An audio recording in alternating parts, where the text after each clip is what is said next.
Today I'm going to give a presentation on group presentations. All of us have been in a group presentation before. We've had good experiences, we've had bad experiences. You know, we usually remember the bad experiences way more than the good experiences. So, a couple different things when giving a group presentation. A benefit is that group presentations allow group members to expand the topic they are presenting, as well as improves social skills necessary in the workforce. When expanding a topic of a group presentation, you're not narrowed to just one tiny subject that you have to give 5, 10, 15 minutes on. Every group member gets to do that. So you get a good hour's worth of information that you can then condense down into that 15 minutes.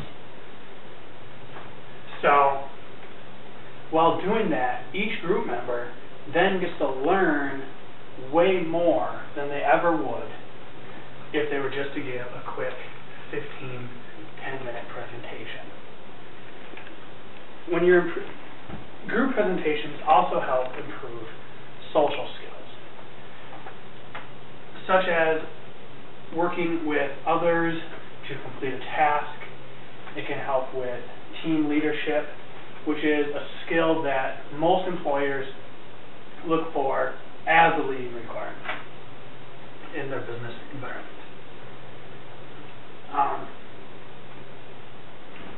There's a lot of coordination that needs to go together. You have to keep time scheduled for your group presentations. You have to keep other members to come in, even if they don't want to. You have to work around other people's schedules. It really requires a lot of involvement in your group to get the job done.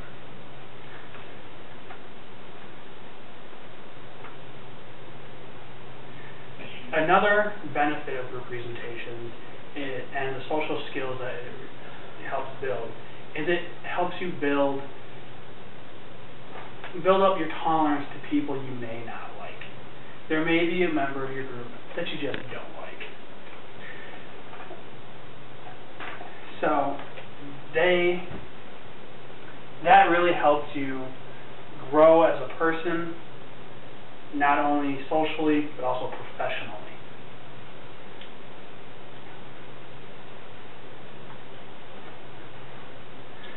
Group presentations can be detrimental to some students or employees.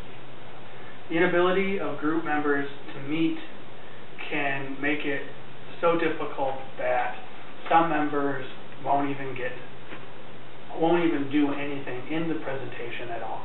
All they do is come at the very end, show up, get the grade, and go home. So it is important that when you're doing a group presentation, you're keeping in contact with your group.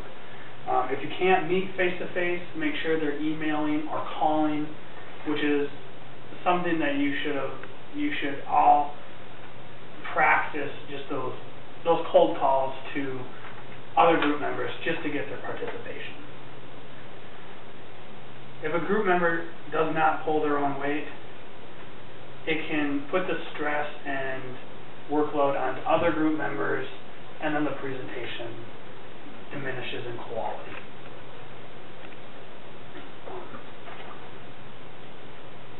A friend of mine just went through her presentation. 4 people, all 3 of them did not show up, did not email her, and did not call her back. This sometimes happens, and when that sort of situation happens, you just really need to talk to your professor to make sure that they understand what kind of presentation they're going to be presented with in the end, because the professor is going to see 4 people standing there, not realizing that only one person did all the work. So it's important that you, if you are the person who did all the work, are getting the credit that you deserve, and not the backlash that your group members deserve.